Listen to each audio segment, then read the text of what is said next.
दिल साहब किस तरह देख रहे हैं आज की सुनवाई पर, क्या कहेंगे? सर, आज की सुनवाई बहुत अच्छे माहौल में हुई और पूरी तरह से हम आश्वस्त हैं कि जो भी हमारी ग्रीवेंसेस थी हम ऑनरेबल सुप्रीम कोर्ट को समझाने में कामयाब हुए और हमें उम्मीद ये है कि इसका फैसला हमारे पक्ष में आएगा। दरअसल जो मेन चीज़ थी वो ये थी कि सरकार ने ये जो एक्ट लेके आई है अमेंडमेंट, इसके ज़रिए मुसलमानों को गुलाम बनाने की कोशिश की गई है। ये चीज़ हमने ऑनरेबल सुप्रीम कोर्ट के सामने साबित की अपनी दलीलों के माध्यम से, एविडेंसेस के माध्यम से, जो तमाम परिप्रेक्ष्य उसके माध्यम से, कि ये जो एक्ट है बेसिकली ये गुलाम बनाने की कवायद है। ये भारत के संविधान के खिलाफ है। जो भारत के संविधान के खिलाफ है, गुलाम बनाने की कवायद है। ये आर्टिकल 25 और आर्टिकल 26 के खिलाफ है। ये आर्टिकल 29 और आर्टिकल 14 के खिलाफ है। इन तमाम चीज़ों को साबित किया हमने और बहुत अच्छी तरह से ऑनरेबल सुप्रीम कोर्ट में इसकी समाअत हुई। 2 घंटे का टाइम निर्धारित किया था। 2 घंटे की जगह तकरीबन 3.5 घंटे हम लोगों की इसमें बहस हुई, जिसमें लिमिटेशन वाला भी पॉइंट हमने आर्ग्यू किया, जिसमें आर्कियोलॉजिकल सर्वे ऑफ इंडिया वाली भी पॉइंट हमने आर्ग्यू किया, जिसमें हमने प्लेसेस ऑफ वर्शिप एक्ट 1991 वाली जो चीज़ है उसको भी आर्ग्यू किया। इन नटशेल अगर ये एक्ट लागू हो गया तो प्लेसेस ऑफ वर्शिप एक्ट 1991 का जो इम्पैक्ट है वो भी खत्म हो जाएगा, जो कि पूरी तरह से वैलिड है, जिसको राम जन्मभूमि वाले केस में ऑनरेबल सुप्रीम कोर्ट ने कहा ये वैलिड एक्ट है। और राम जन्मभूमि यानी कि अयोध्या विवाद के बाद में कोई भी जितनी भी और मुसलमानों की मस्जिदें हैं या हिंदुओं की वो हैं मंदिर, कोई भी रिलीजियस प्लेस है, वो सब प्रोटेक्टेड रहेंगे। तो वो खत्म हो जाएगा अगर ये अमेंडमेंट लागू हो गया। ऊपर से जो आपके archaeological survey of India act है, जो जैसे ताजमहल की बात है, संभल वाली मस्जिद की बात है, ये तमाम चीजें अपने आप में खत्म हो जाएंगी अगर ये एक्ट लागू हो गया, क्योंकि ये एक्ट पावर देता है सरकार को डीएम के जरिए किसी भी प्रॉपर्टी को ये कहने का कि साहब इसमें डिस्प्यूट है और उस प्रॉपर्टी को फिर हथियाने का, छीनने का।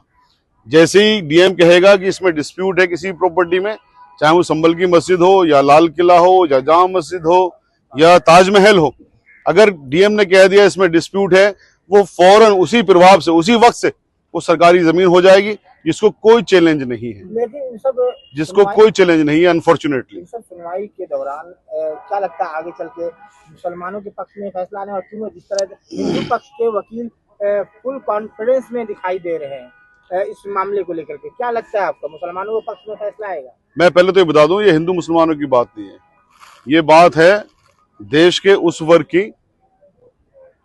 की बात है जिससे आज सर्टिफिकेट मांगा जा रहा है कि आप बताइए मुसलमान हैं। ये बात है उस वर्ग की जिसको गुलाम बनाने की कवायद चल रही है, जबकि संविधान बराबर का राइट देता है। इसमें कोई हिंदू मुसलमान की बात नहीं है। किसी वक्त प्रॉपर्टी से किसी की बात कर मैं बता रहा हूँ, इसमें किसी वक्त प्रॉपर्टी से किसी हमारे हिंदू भाई का कोई लेना देना नहीं है।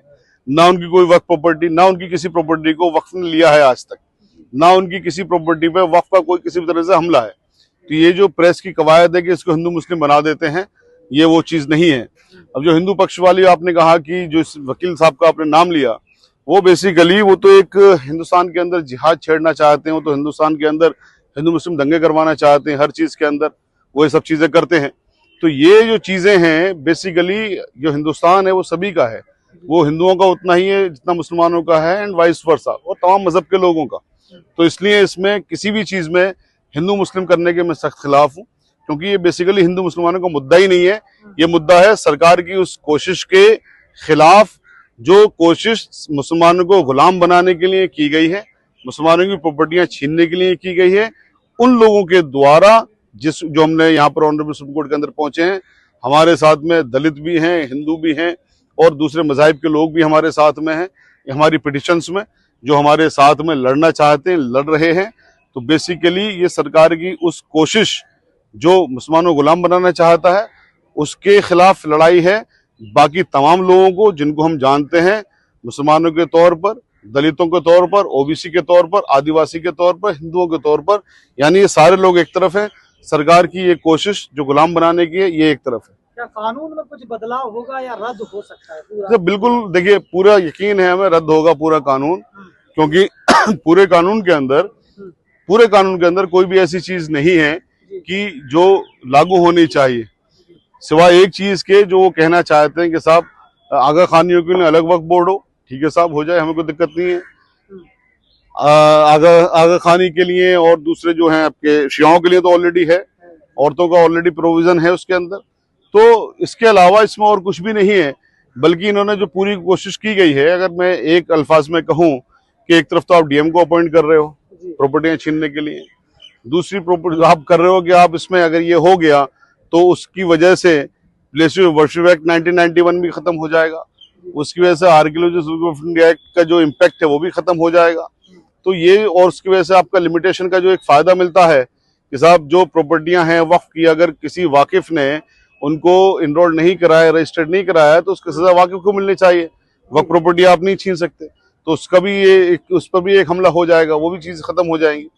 तो बेसिकली ये जो चीजें हैं, इन सबको अगर आप एक जगह जोड़ के देखेंगे तो आपको लगेगा कि ये जो अमेंडमेंट है ये पूरी तरह से खारिज होने के योग्य हैं, इसमें कुछ भी ऐसा नहीं है कि बचे। सर एक और सवाल है, जिस तरह से कल सुप्रीम कोर्ट में विजय शाह आए सोफिया कुरैशी के मामले को लेकर, पूरे मामले को लेकर क्या देखते हैं पूरा क्या? देखिए वो ऑनरेबल सुप्रीम कोर्ट ने उनको लताड़ भी लगाई, उसमें honourable high court Madhya Pradesh already संज्ञान लिए हुए है, उनके ही सोमोटो एक्शन की वजह से एफआईआर भी हुई, वरना एफआईआर भी नहीं होती। उसमें ऑनरेबल सुप्रीम कोर्ट का कंटेम्प्ट किया उन अधिकारियों ने जहां पर एफआईआर नहीं करी उन्होंने। फिर honourable high court of Madhya Pradesh का भी कंटेम्प्ट कर दिया, जब एफआईआर लिखी तो एफआईआर भी गलत तरीके से लिखी, या उसके अंदर जो कंटेंट्स होने चाहिए वो नहीं लिखी। तो ये बेसिकली जो कवायद चल रही है हमारे देश के अंदर हिंदू मुसलमान करने की, ये उसी के तहत था कि मुसलमान अगर कोई फौज में भी है, वो अगर सरहद पे अपना खून बहा रहा है तो उसको भी आप शक की नजरों से देखोगे या दूसरे लोगों से नफरत करवाओगे। लेकिन देश का जो हिंदू है या देश का जो नॉन मुस्लिम है वो भी इन सारी चीजों को समझ चुका है, वो इनकी अब बातों में नहीं आ रहा है। उनको भी ये बात अब पता है कि साहब मुसलमान हो या दूसरे मजहब के लोग हों, सब देश के साथ हैं। पूरा देश एक साथ खड़ा हुआ है अपने देश की एकता के लिए, अपने देश की मजबूती के लिए, अपने देश को जिताने के लिए, सिवाय उन लोगों के जो देश को तोड़ना चाहते हैं। विजय शाह ने आतंकी की बहन बताया सोफिया कुरैशी को आतंकी की बहन, लेकिन वहीं पर देखा जा रहा है ज्योति मल्होत्रा पाकिस्तानी जासूस का जो है अभी उनके आरोप है और गिरफ्तार किया गया है। तो इस पर सारी मेन स्ट्रीम मीडिया की खामोशी और जो है नेता पक्ष की खामोशी क्या दर्शाता है? देखिए जो कहा ना कर्नल सोफिया को इन्होंने आतंकियों की बहन या पाकिस्तानियों की बहन, बेसिकली उससे पूरा देश हट हुआ है, हम भी हट हुए हैं, तमाम लोग उससे हट हुए हैं, देश की जो सेनाएं हैं वो भी उससे हट होती हैं। तो ऐसी चीजें नहीं होनी चाहिए। और जो उन्होंने ये बात कही है बेसिकली वो एक आतंकवादी घटना है या वो एक आतंकवादी कार्रवाई उन्होंने की है, इसीलिए उनके खिलाफ देशद्रोह का मुकदमा चलना चाहिए। इसीलिए क्योंकि उनका ये काम जो है उनका कृत्य देश को तोड़ने वाला है।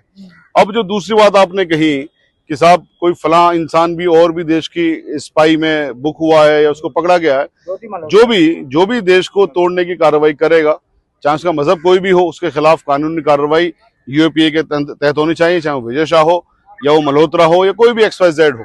और जो नफरतें फैलाने की बात करते हैं, हम उनके सख्त तरीन तरीके से खिलाफ है। इसीलिए जब आपने उनका नाम भी लिया, मैं इसलिए नाम भी नहीं ले रहा था कि मैं ये चाहता हूं कि हमारे देश में किसी भी तरह से हिंदू मुस्लिम की बात हो ही ना, पूरा देश एक है, पूरा देश एकता के साथ आगे बढ़े, ये मेरी ऐसी तमन्ना है। कल ही देखा ना, प्रोफेसर अली महमूदाबाद को उन्होंने गिरफ्तार भी कर लिया, और ये तो ऑब्वियस है। इन चीजों के तो खिलाफ लड़ रहे हैं हम, लड़ना चाहिए हमें, इन चीजों के ही तो खिलाफ लड़ना चाहिए ना हमें, और पूरा देश इन चीजों को देख रहा है। ये अब किसी को बताने की जरूरत नहीं है कि साहब वो ज्योति के स्थान पे कोई मुसलमान होता तो मुसलमान क्यों होता, मुसलमान तो हो ही नहीं सकता, मुसलमान तो इससे बड़ा देश कोई नहीं है। जो भी कोई इस तरह की चीजें करते हैं, चाहे उनका मजहब कोई भी हो, उनकी असली जगह है जेल, चाहे उनके पास कोई भी पद क्यों ना हो, वो MLA हो या मंत्री हो या कोई भी हो। इसलिए विजय शाह की भी जगह असली जेल ही है।